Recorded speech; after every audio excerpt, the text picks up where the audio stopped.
Welcome to my channel. वैसे रात का खाना भी तुम्हारे यकीनन वो तुम्हारी तरफ ही खाएंगे ना। सेफ भाई भी रात को ही आएंगे और यकीनन खाना खाकर ही जाएंगे। हद होती है रोज़ रोज़ किसी के घर खाने की। लेकिन फूफो और माजरत के साथ से भाई वही मिसाल है, नीयत शेर ना हो दो। चलो कुछ नहीं होता, पापा की इकलौती बहन है, इनके आने से पापा ही खुश हो जाते हैं। मुझे तुम्हारी समझ नहीं आती डॉक्टर परीशा जहाज़ेब, तुम इतनी कमज़ोर जज्बाती किस्म की दलीलें क्यों देती हो? इतनी अच्छी तरह जानती हो सैफ भाई को, फिर भी तुमने इनसे मंगने से इनकार नहीं किया। सैफ से मंगने के इन 3 बरसों में निशा ने कोई 30,000 दफ़ा ये बात कही थी। ये पापा की ख्वाहिश थी निशा, अब इस बात को बार बार दोहराने से क्या हासिल? और फिर मैं इनकार किसके लिए करती? जवाब पर निशा चुप रही तो वह गेट खोलकर बाहर निकल आई। इसके लिए कर देती इनकार। पीछे से बहुत आहिस्ते से निशा ने कहा था। इसके कदम एक लम्हे को जंजीर हुए। तुम्हें वो अहमकाना बात अभी तक याद है निशा? वो उदासी से मुस्कुराई और सर झटकते हुए अपने बंगले के गेट की जानिब बढ़ गई। वो लाउंज में दाखिल हुई तो फूफो और निदा आपा एक ही सोफे पर बैठी सर जोड़े सरगोशी के अंदाज में कोई बात कर रही थी। इसे देखकर फौरन सीधा हो गई।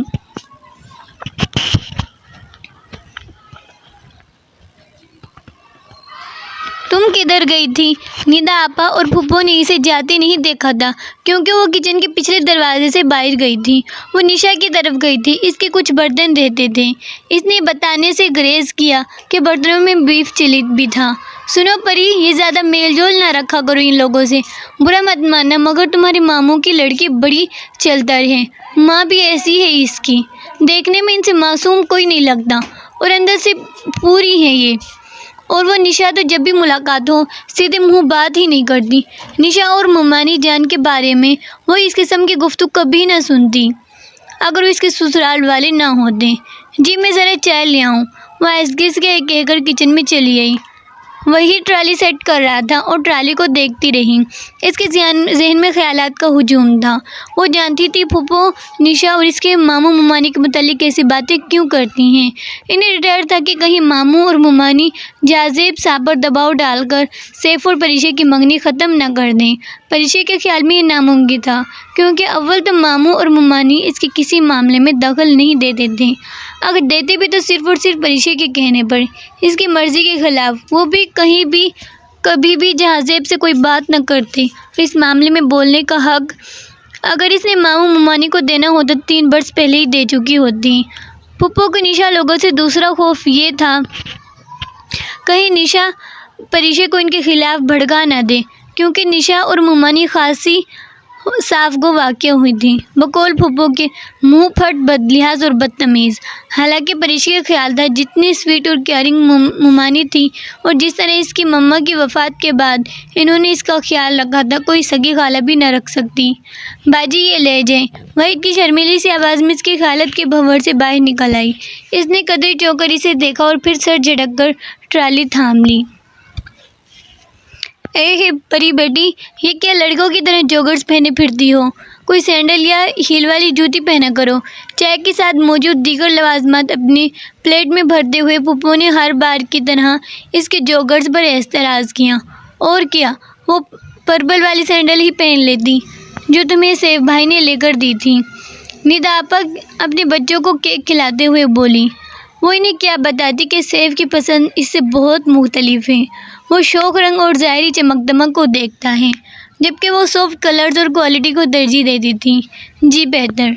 वो सर झुकाते हुए इनके सामने बैठ गई। इसे इल्म था कि वो दोनों जब तक बैठी रहेंगी इनके एतराज़ ख़त्म नहीं होंगे। 8 बजे तक जहाज़ेब साहब भी आ गई। वो हमेशा की तरह इन लोगों को देखकर बहुत खुश हुए। रोशान और सनी को खूब प्यार किया। इनकी ज़िंदगी में सारी रौनक इन्हीं लोगों से थी। इनके सामने इनकी टोन बदल जाया करती थी। परी, वहीद को कहकर अच्छा सा खाना बनवाना, कढ़ाई बिरयानी कुछ और भी ऐड कर लेना। इन्होंने आहिस्ता से परीशा को हिदायत दी। इसका दिल चाहा कि कह दे पापा ये लोग तो रोज़ तो यहाँ खाना खाते हैं, फिर हर रोज़ का एहतमाम क्यों?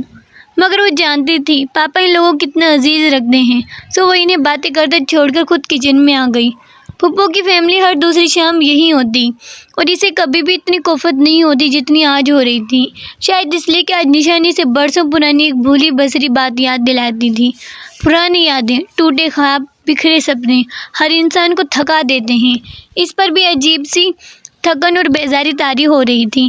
مما میں یہ کھا لوں؟ 9 سالہ روشان نے فریج کا دروازہ کھول کر پینٹ بٹر کا جار نکال کر دور سے ماں کو آواز دی۔ ہاں کھا لو بیٹا، تمہاری نانا کا گھر ہے، ندا ابا نے لاپرواہی سے کہا، اور جس نے ملائیشین چکن بنانے کے لیے اتنا بڑا جار منگوایا تھا۔ بے بسی سے مٹھیاں بھیج کر رہ گئی وہ روشان اور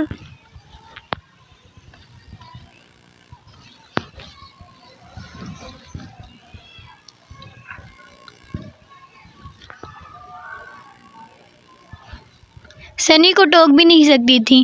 سنی پورے گھر میں دوڑتا پھر رہا تھا، اسے کوفت ہو رہی تھی، مگر وہ خاموش رہی۔